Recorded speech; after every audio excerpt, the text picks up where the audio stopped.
भीड़ है हिमाचल प्रदेश की वित्तीय स्थिति को सुधारने में?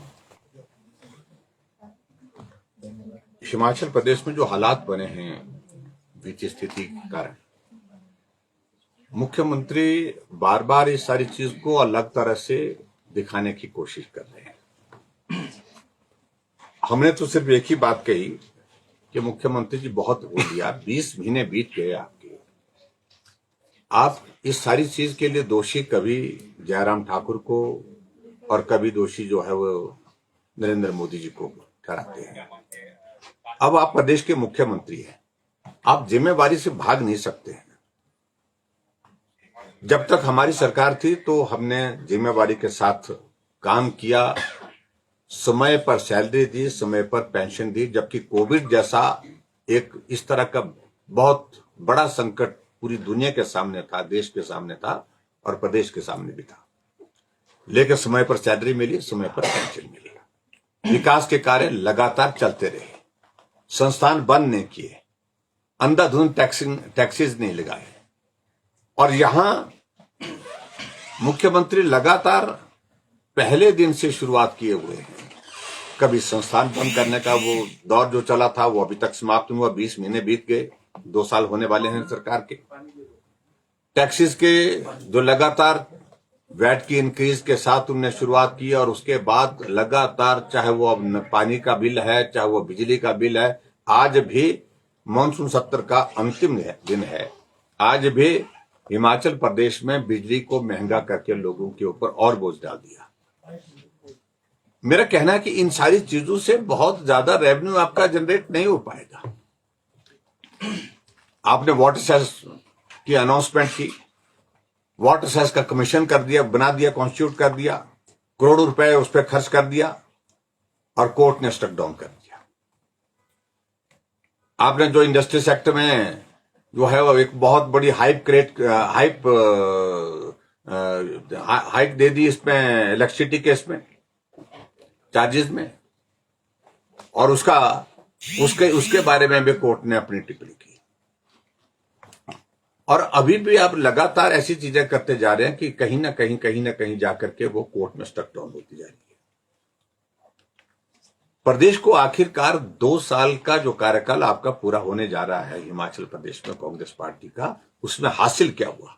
संस्थान बंद, विकास कार्य बंद और लोगों के ऊपर लगातार टैक्सेस का बोझ, यही हासिल हुआ है प्रदेश को।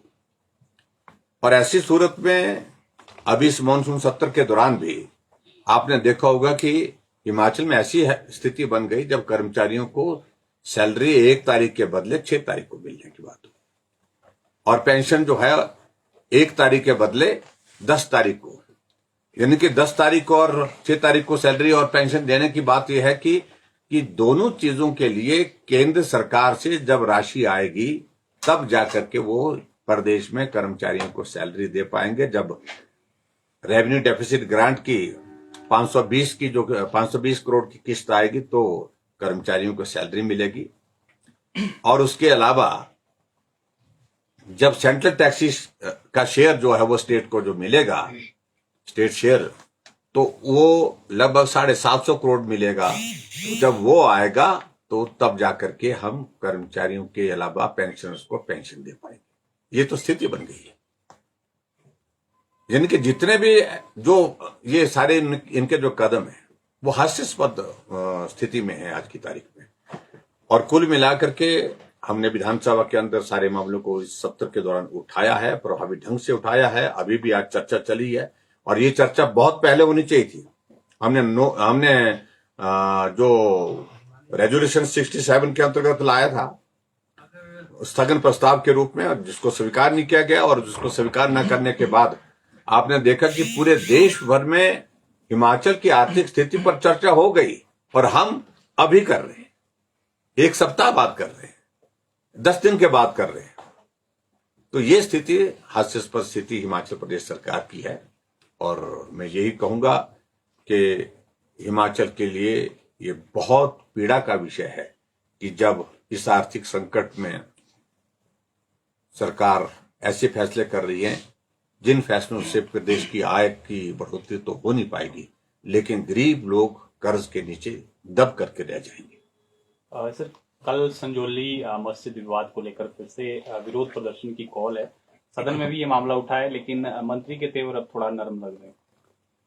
देखिए, मैं इस बात को लेकर बड़ा सीधा कह रहा हूं कि मंत्री ने तो पहली बार विधानसभा के अंदर कही बात वो हकीकत थी और अपनी पीड़ा को दर्शाया उनने, और क्या हुआ उसके बाद फिर वो मामला कांग्रेस पार्टी की हाईकमान तक पहुंच गया, ऊपर तक पहुंच गया, और वो बयान ऊपर तक पहुंचने के बाद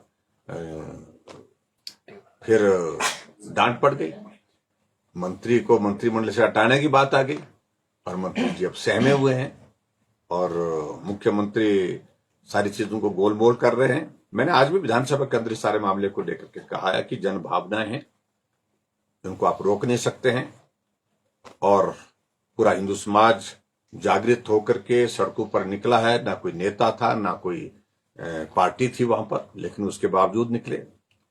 अब 11 तारीख को यानी कि कल भी इस प्रकार के प्रदर्शन की जो खबरें हमको मिली हैं, उसमें भी जो है वो हिंदू समाज के लोग जो है वो सड़कों पर आ रहे हैं। तो मैं उम्मीद करता हूं कि सारा प्रदर्शन शांतिप्रिय हो, और ये सरकार की जिम्मेवारी है कि शांतिप्रिय ढंग से सारी चीजों को हैंडल किया जाए। और मैंने जो विशेष तौर से एक बात कही है, जो बात ये अंतिम दिन है, लेकिन अंतिम दिन भी जो है वो प्रदेश के लोगों को बिजली के करंट के दौर में से गुजरना पड़ रहा है, यानी कि बिजली महंगी कर दी आज। तो ये स्थिति आज हिमाचल प्रदेश में है, और खासतौर से मैं ये कहूंगा कि इन सारी चीजों से भी जब मैं पूछ रहा था मुख्यमंत्री जी से कि इससे